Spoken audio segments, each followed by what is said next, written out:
पितामह भीष्म कह रहे हैं कि भगवान, आपने ये जो वपु धारण किया है, ये जगत के जीवों के कल्याण के लिए ही है। माया का प्रवाह है, प्रवाहित होता रहे, इसके लिए है। जो परंपरा है वो चलती रहे, इसके लिए है। आप तो दिव्य हैं, चिन्मय हैं। अच्छा, देव बपुसो मदनुग्रह से शिक्षा मयस नतुभूत मयस कोपी। ब्रह्मा जी भी स्तुति करते हुए कहते हैं कि ये जो आपका बपू है ये चिन्मय है। कौन कहता है कि आप जन्म लेने वाले हैं? हमारी बुद्धि विभिन्न प्रकार के अनुष्ठानों से, साधनों से वितृष्ण हो चुकी है। मैं इस वितृष्ण बुद्धि को सात्वत शिरोमणि भगवान श्री कृष्ण के चरणों में सादर समर्पित कर रहा हूं। आपका जो कमनीय स्वरूप है, दिव्य स्वरूप है, ये त्रिभुवन मोहन है। आप निखिल सौंदर्य नायक हैं। आपके जैसा स्वरूप है। यन्मर्त लीलौ पैकम स्वयोग माया बलम दर्शयता गृहीतम विस्मापनम स्वस्य च सौभगर्धे परम पदम भूषण भूषणांगम। उद्धव जी भी तृतीय स्कंद में कह रहे हैं कि आपका ये जो बपू है, श्री कृष्ण का जो बपू है, वो त्रिभुवन कमनीय है। आभूषण से भगवान की शोभा नहीं बढ़ती है, बल्कि आभूषण भगवान के श्री अंग को प्राप्त करके आभूषित हो जाते हैं, विभूषित हो जाते हैं। आभूषण का ही सौंदर्य बढ़ जाता है। इतने सुंदर है, त्रिभुवन कमनीय है। और उनके त्रिभुवन कमनीय स्वरूप को सुन करके रुक्मिणी जी ने तो भगवान के साथ विवाह का प्रस्ताव ही रख दिया। श्रुत्वा गुणान भुवन सुंदर श्रृणवताम ते निर्विश्य कर्ण विबरेर्हर्तुंगतापम रूपम दृशाम दृश्यमता मखिलार्थ लाभम त्वय्यच्युता विशत चित्त मपत्रपम। इतना कमनीय सुंदर स्वरूप केवल मैंने सुना है, और सुन करके ही चित्र निरपत्रप हो गया, निर्लज्ज हो गया, और मैंने आपके पास पत्र ही भेज दिया। जनक जी ने, ब्रह्मज्ञानी थे, इन्हीं विलोकत अति अनुरागा बरबस ब्रह्म सुख ही मन त्यागा। इतना सुंदर स्वरूप है, कोई भी देखता है, जिसने भी देखा मोहित हो गया। स्वयं भगवान भी अपने रूप को देख करके मोहित हो जाते हैं, दूसरे की तो बात ही क्या। हम इतने सुंदर हैं।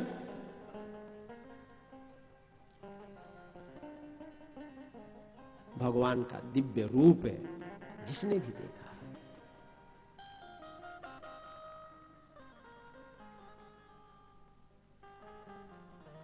सब मोहित हो जाते हैं। भगवान का ऐसा स्वरूप है। प्रार्थना करते हुए कह रहे हैं कि त्रिभुवन कमनीय स्वरूप है, तमाल वर्ण के समान है। इसके ऊपर ये तड़ित के समान ये पीतांबर फहरा रहा है। विजय सखा अर्जुन सखा श्री कृष्ण में मेरी प्रीति हो। ये 11 श्लोकों में 6 श्लोकों में युद्ध का वर्णन किया है। एक श्लोक में समर्पण, दूसरे श्लोक में उनके त्रिभुवन कमनीय स्वरूप का वर्णन, और 6 श्लोकों में युद्ध का वर्णन किया है। युद्ध भूमिका युद्धि तुरग रजो विधुम्र विश्व कच लुलित श्रम वार्य लंकृता से मम निशित शरीर विविद्यमान त्वची बिलसत कवचिस्तु कृष्णात्मा। युद्ध के मैदान में घोड़ों की टाप से उड़ी हुई धूलि के कारण जिनके काले केश मटमैले हो गए, मेरी तीक्ष्ण बाणों से जिनका कवच छिन्न भिन्न हो गया, लहूलुहान जो हो गए, उन श्री कृष्ण में मेरी प्रीति हो।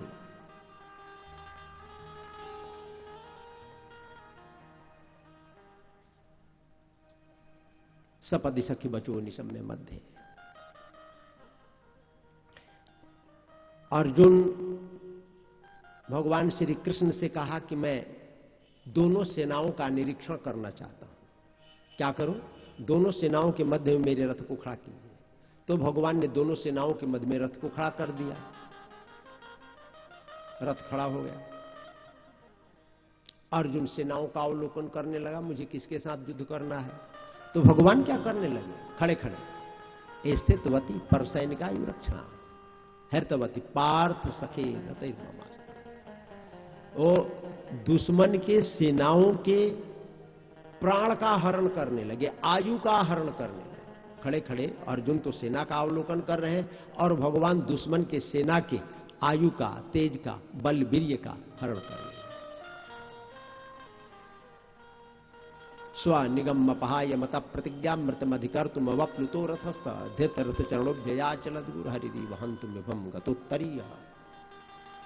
भगवान श्री कृष्ण की प्रतिज्ञा थी कि मैं युद्ध में कभी शस्त्र नहीं उठाऊंगा।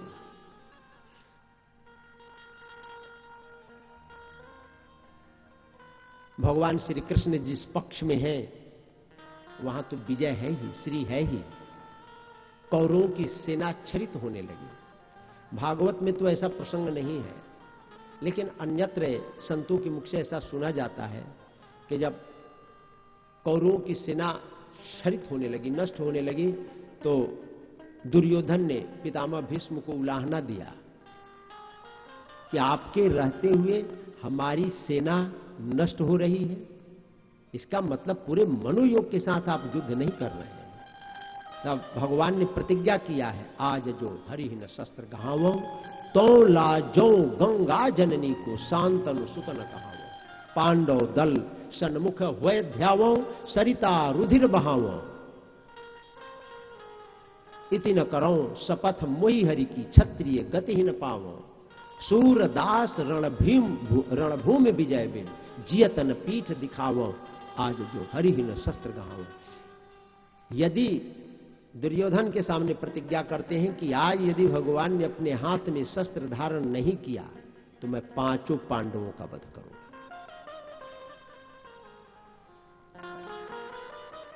दुर्योधन बहुत प्रसन्न हुआ, पांडव हर्षित हो गए, कौरव हर्षित हो गए, पांडव मायूस हो गए। और पितामह भीष्म ने एक वचन और दुर्योधन को दिया कि दुर्योधन, तुम्हारा शरीर वैसे तो गांधारी के तेज से वज्र के समान हो ही गया है, तुम अपने पत्नी को मेरे पास में भेजो, मैं उसको अपने संपूर्ण तपबल का, धर्मबल का तेज प्रदान करूंगा, अखंड सौभाग्य का वरदान दूंगा। दुर्योधन प्रसन्न होकर के लौट आया, अपने पत्नी से कहा कि आज रात्रि में जाना तुम पितामह भीष्म से वरदान प्राप्त करने के लिए। भगवान श्री कृष्ण चिंतित हो उठे, यदि दुर्योधन मृत्यु को प्राप्त नहीं हुआ तो इस पृथ्वी के ऊपर हमेशा हमेशा के लिए अधर्म सुरक्षित हो जाएगा, मेरे अवतार का प्रयोजन पूर्ण नहीं होगा।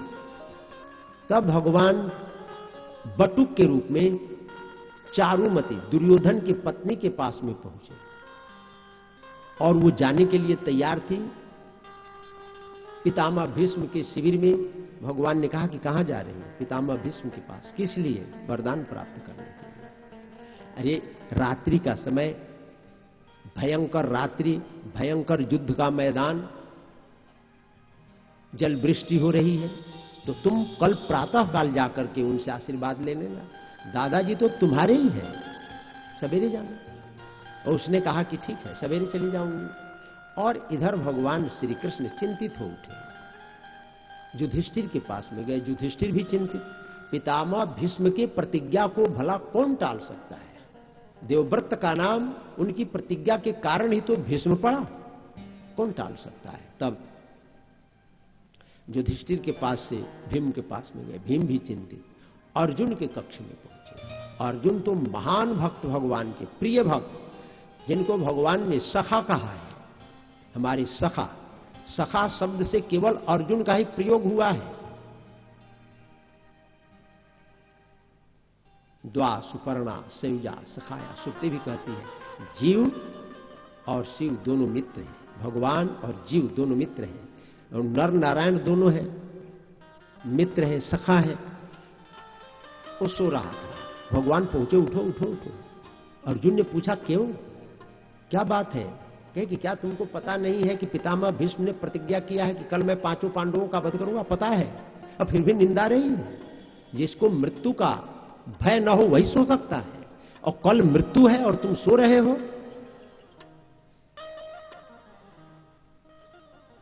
अर्जुन ने कहा कि हां, क्यों निंदा रही है? कल गले में फांसी का फंदा पड़ेगा और तुम सो रहे हो? कहे कि हां, क्योंकि जो कालोस्मि लोक अक्षय कृत प्रवृद्ध हो लोकान समाहर तुम प्रवृत्त।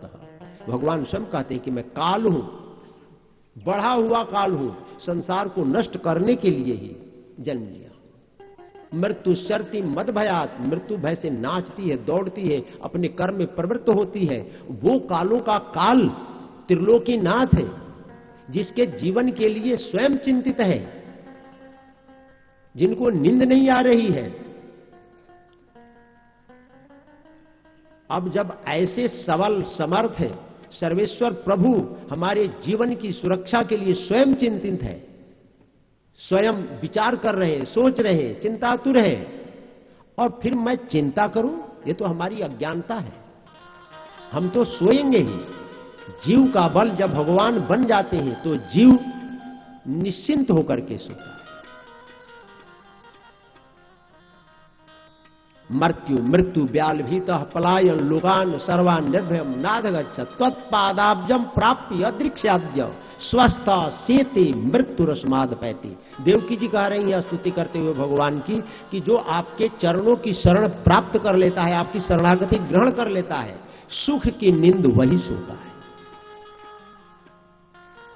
अर्जुन ने कहा कि सोने दीजिए, कल प्रातः काल युद्ध करना है। द्रौपदी के पास में, द्रौपदी भी चिंतित थी। द्रौपदी से कहे कि द्रौपदी चलो पितामह भीष्म के शिविर में, नहीं कल तुम्हारे जीवन में वैधव्य का आगमन होने वाला है। पितामह भीष्म की प्रतिज्ञा केवल पितामह भीष्म ही तोड़ सकते हैं, दूसरा नहीं। कुंती ने, द्रौपदी ने कहा कि चलिए। द्रौपदी को साथ लिया, काली कमरी ओढ़ लिए और पितामह भीष्म के शिविर में पहुंचे। द्रौपदी से कहा कि द्रौपदी जाओ, दंडवत करो, प्रातः काल की बेला है, ब्रह्म मुहूर्त है। अभी वो समाधि में बैठे हुए हैं और इस विचार में है कि आए मेरे पास में चारुमती और उसको मैं अखंड सौभाग्य का वरदान दूं, जाओ दंडवत करो। द्रौपदी गई, पितामह भीष्म नेत्र बंद किए हुए प्रभु की आराधना में लीन थे। कंगन की ध्वनि, पाजेब की ध्वनि पितामह भीष्म के कर्णकुहरों से अंतःकरण में प्रविष्ट की। द्रौपदी ने दंडवत किया और पितामह भीष्म के मुख से सहसा निकल पड़ा, अखंड सौभाग्यवती भव, अखंड सौभाग्यवती भव, अखंड सौभाग्यवती भव। उनको तो यह था कि ये चारुमती है। द्रौपदी ने पूछ दिया कि दादाजी आपने तो ये प्रतिज्ञा की है, संकल्प लिया है कि कल मैं 5 पांडवों का वध करूंगा, और अभी आपने मुझे अखंड सौभाग्य का वरदान दिया है, आपकी कौन प्रतिज्ञा पूरी होगी? अब नेत्र खुला तो देखिए तो द्रौपदी। कहे कि द्रौपदी तुम, अभी तो चारुमती को आना था, तुम कैसे आई? कहे कि कौन लेकर के आया? और कौन लेकर के आता? वो नागर श्याम सुंदर है, वही लेकर के आए। कहां पर है? बाहर खड़े हैं। पितामह भीष्म दौड़े, प्रभु के चरणों में प्रणति निवेदन किया। भगवान ने भी पूछा कि दादाजी अभी आपने द्रौपदी को अखंड सौभाग्य का वरदान दिया है और आपकी प्रतिज्ञा यह भी है कि कल मैं 5 पांडवों का वध करूंगा, आपकी कौन प्रतिज्ञा पूर्ण होगी? तो भगवान के सामने पितामह भीष्म को कहना पड़ा कि जिस प्रतिज्ञा के साथ आपकी संवेदना जुड़ी होगी, जिस प्रतिज्ञा के साथ आपकी प्रियता जुड़ी होगी, जिस प्रिय संकल्प के साथ, प्रतिज्ञा के साथ आपकी करुणा जुड़ी होगी, दया जुड़ी होगी, वही प्रतिज्ञा पूर्ण होगी। जीव तो प्रतिज्ञा करता है, पता नहीं रोज क्या क्या संकल्प लेता है, लेकिन वही पूरा होता है जिसमें आपकी फूट लगती है। अब पितामह भीष्म से भगवान ने कहा कि अब मैं जाऊं, पधारिए, कुछ मांग लीजिए। कहे क्या मांगे? कुछ नहीं चाहिए। कहे कि नहीं कुछ तो मांगिए। कहे कि देना है तो यही वरदान दीजिए कि जब मेरी मृत्यु बेला उपस्थित हो, मुनिगण नृपवर्य संकुलयन्तः सदसि युधिष्ठिर राजसूय येषाम अरहण मुपपेद इक्षणीयो मम दृषि गोचर ऐसा आविरात्मा। उसी अपनी प्रतिज्ञा को पूर्ण करने के लिए आज भगवान पितामह भीष्म के सामने जाकर खड़े होकर के दर्शन दे रहे हैं। पितामह भीष्म के मृत्यु की प्रतीक्षा कर रहे हैं। प्रतीक्षताम, जब तक मैं अपने प्राण का परित्याग न कर दूं आप खड़े रहिए। प्रसन्न हासा मुंह खलो, आप मेरे सम्मुख खड़ा होकर के और मेरी प्रतीक्षा कीजिए। यावदिदम हिनोम्यहम, मैं जब तक अपने शरीर का परित्याग न कर दूं। और मनो वाग दृष्टि वृत्ति भी पितामह भीष्म ने प्रभु के चरणों में अपने मन को बुद्धि को चित्त में लगाया। स्वंत श्वास उपारमत, उनका प्राण कहीं आया गया नहीं, समष्टि प्राण में विलीन हुआ। संपद्यमान माज्ञाय भीष्मम ब्रह्मणि निष्कले, और परिपूर्ण ब्रह्म में, निष्कल ब्रह्म में, शुद्ध ब्रह्म में पितामह भीष्म की प्रतिष्ठा हुई। देवताओं ने पुष्प वृष्टि किया, दुंदुभी बजाई। भगवान श्री कृष्ण ने एक व्यवस्था दिया, इनके कोई पुत्र पौत्र नहीं है, इसलिए श्राद्ध पक्ष में या कभी भी अपने पितरों के लिए जो पिंड प्रदान किया जाता है, श्राद्ध दिया जाता है, वो भगवान श्री कृष्ण के कहने से, संकल्प से प्रथम पिंड पितामह भीष्म को ही प्राप्त होता है। सब लोगों ने पितामह भीष्म की अंत्येष्टि क्रिया की, सब लोग लौट करके आए। भगवान श्री कृष्ण पांडवों से आज्ञा लिए और जाने के लिए तैयार हुए। युधिष्ठिर जी राजा बने, और ऐसे राजा बने फलंत्यो सदय सर्वा काम मन मृत्युतस्य वै, बिना ऋतु के फल लगते थे, जिसकी जो इच्छा होती थी प्राप्त होता था। पृथ्वी संपूर्ण कामनाओं को प्रदान करने वाली बन गई। ऐसा दिव्य वातावरण उनके राज्य का। भगवान श्री कृष्ण युधिष्ठिर से आज्ञा लेकर के द्वारिका के लिए प्रस्थान किए। सब लोगों ने भगवान के ऊपर पुष्प वृष्टि किया। अर्जुन साथ में गए। प्रसाद शिखरारूढ़ा कुरुनारियो दिदृक्षा बभ्रशो कुसुमई कृष्णम प्रेम बीड़ा अस्मित क्षण।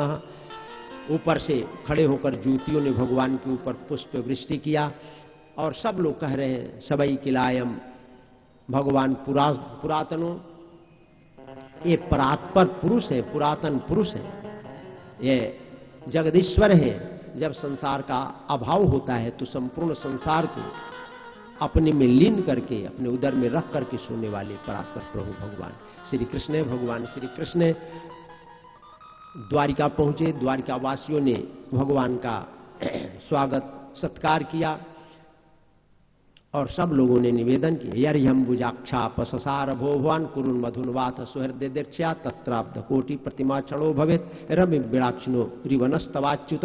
प्रभु, आप जब कुरुवंशियों को देखने के लिए, मधुवंशियों को देखने के लिए, पांडवों को देखने के लिए, मथुरा वासियों को देखने के लिए, ब्रजवासियों को देखने के लिए जब चले जाते हैं, तो हम लोगों का एक एक दिन तत्राब्ध कोटि प्रतिमा क्षणो भवेत, एक एक क्षण कोटि कोटि युग के समान व्यतीत होता है।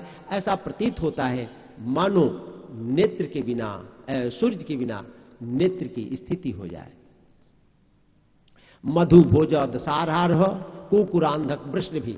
यहां पर भगवान के वंश में 7 अवान्तर गोत्र हैं। मधु, भोज, दशार, अर्ह, कुकर, अंधक और वृष्ण, ये 7 अवान्तर गोत्र हैं। और आत्मबल्य, इनका इतना बल है, बलेर गुप्ताम, इतना बल है कि कोई इनको पराजित नहीं कर सकता है। इनके पास नागर भोगवती मिव, जैसे भोगवती नागों की पुरी है, उसी प्रकार मथुरा मंडल में भी इन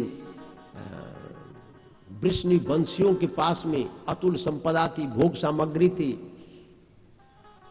और भगवान श्री कृष्ण सबसे मिलजुल करके अपने मां के महल में गए। देखिए भगवान कितने निपुण हैं।